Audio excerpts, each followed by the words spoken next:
एक ऐसा शख्स जिसने अपनी डेथ की प्रेडिक्शन की और अपनी की हुई प्रेडिक्शन पर इस दुनिया से चले भी गए। मार्क ट्वेन, जिन्हें फादर ऑफ अमेरिकन लिटरेचर भी कहा जाता है। न्यू इंग्लैंड, यूएसए, 21 अप्रैल 1910 वो अपनी जिंदगी के आखिरी दिन गुजार रहे थे। उस वक्त दुनिया भर के लोग आसमान पर एक रेयर सेलेस्टियल इवेंट के बारे में बात कर रहे थे, हेलिस कॉमेट, जो तकरीबन हर 75 सालों में सिर्फ एक बार अर्थ के करीब आता है। मार्क ट्वेन इस कॉमेट को अच्छी तरह जानता था, क्योंकि जब 1835 में वो पैदा हुआ था, उस साल भी हेलिस कॉमेट आसमान में नजर आया था और 1909 में उन्होंने एक कन्वर्सेशन के दौरान ये कहा, I came in with Halley's Comet in 1835. It is coming again next year and I expect to go out with it. मतलब मैं इस दुनिया में हेलिस कॉमेट के साथ आया और जब नेक्स्ट ईयर वापस आ रहा है तो मुझे लगता है कि मैं इसके साथ वापस चला जाऊँ। उस वक्त तो लोगों ने सिर्फ इस बात को एक स्टेटमेंट समझा। कुछ लोगों ने तो यहाँ तक कह दिया कि मार्क अपनी सिर्फ ड्रामेटिक पर्सनैलिटी दिखा रहे हैं, लेकिन किसी को भी अंदाजा नहीं था कि ये सिर्फ वर्ड्स नहीं है बल्कि एक प्रेडिक्शन बन जाएगी। और जब 1910 में हेलिस कॉमेट दुनिया के करीब से गुजरा और एग्जैक्टली एक दिन के बाद मार्क की हार्ट अटैक से डेथ हो गई। सोचो, एक इंसान अपनी मौत को कॉमेट की टाइमिंग के साथ प्रेडिक्ट करता है और वो प्रेडिक्शन एग्जैक्टली पूरी भी हो जाती है। ये सुनने में सिर्फ एक कहानी लगती है, लेकिन असल में हिस्ट्री का एक पार्ट है। सिर्फ मार्क ही नहीं बल्कि हिस्ट्री ने हमें बहुत सारे लोग और भी दिए हैं जिन्होंने अपनी मौत की प्रेडिक्शन पहले कर दी थी।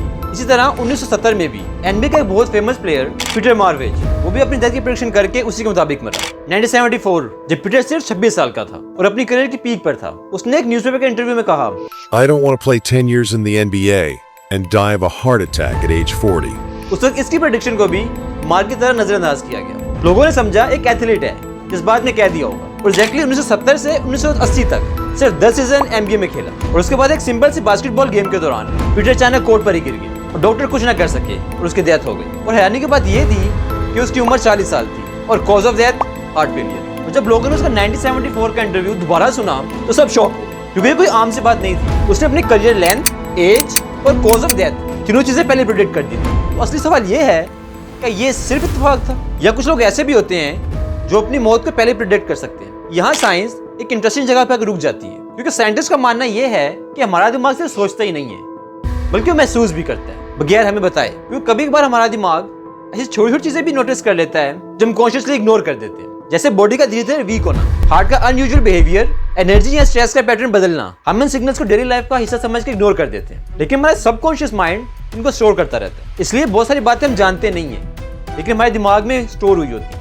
तो आप सोच रहे होंगे कि ये प्रेडिक्शन होती है, लेकिन ये प्रेडिक्शन नहीं होती बल्कि इंटरनल वार्निंग सिस्टम होता है। पीटर ने कोई टेस्ट नहीं करवाया था, वो बस एक एथलीट था जो अपनी बॉडी को डीपली समझता था और शायद उसके ब्रेन ने उसकी बॉडी की कंडीशन को रजिस्टर किया हुआ था, जो उसके डेथ प्रेडिक्शन भी बना। मॉडर्न साइंस आज एआई और एल्गोरिथम की मदद से ये तो कैलकुलेट कर सकती है कि किस इंसान का डेथ रिस्क ज्यादा है और इसका कम, लेकिन साइंस अभी तक किसी भी शख्स की डेथ का टाइम, एग्जैक्ट डेट और एग्जैक्ट कॉज ये सब पता नहीं कर सकती। और जब हिस्ट्री में कुछ ऐसे केसेस मिले जहां डेट, इवेंट और कॉज ऑफ डेथ सब एग्जैक्टली मैच हो जाएं, तो वहां साइंस भी हैरान रह जाती है। तो फिर ये है क्या? कुछ लोग कहते हैं कि ये कोइंसिडेंस है और कुछ कहते हैं कि इंट्यूशन है। साइंटिस्ट का ये भी कहना है कि ह्यूमन ब्रेन सिर्फ एक ही डायमेंशन में नहीं चलता, शायद कभी कभार डायमेंशन चेंज की वजह से फ्यूचर से कुछ हिंट मिल जाते हैं, लेकिन एग्जैक्टली है क्या साइंस अभी तक उस लेवल पे नहीं पहुंची इससे एग्जैक्ट आंसर दे सके। लेकिन इतना क्लियर है कि ह्यूमन ब्रेन और कॉन्शियसनेस उतनी सिंपल है नहीं जितनी हमें लगती है। शायद ये स्टोरीज हमें सिर्फ हैरान करने के लिए नहीं है बल्कि हमें ह्यूमन ब्रेन की लिमिट्स याद करवाने के लिए। लेकिन कुछ मिस्ट्रीज हमेशा हमारे साथ रहती हैं, उसका आंसर ढूंढने के लिए नहीं बल्कि सिर्फ महसूस करने के लिए। अगर आपको इस तरह की इंटरेस्टिंग और मिस्टीरियस स्टोरीज पसंद हैं, then subscribe knowing. If you like this video, hit the like और इस वीडियो को शेयर करें ताकि ऐसे स्टोरीज मिस ना हो सके।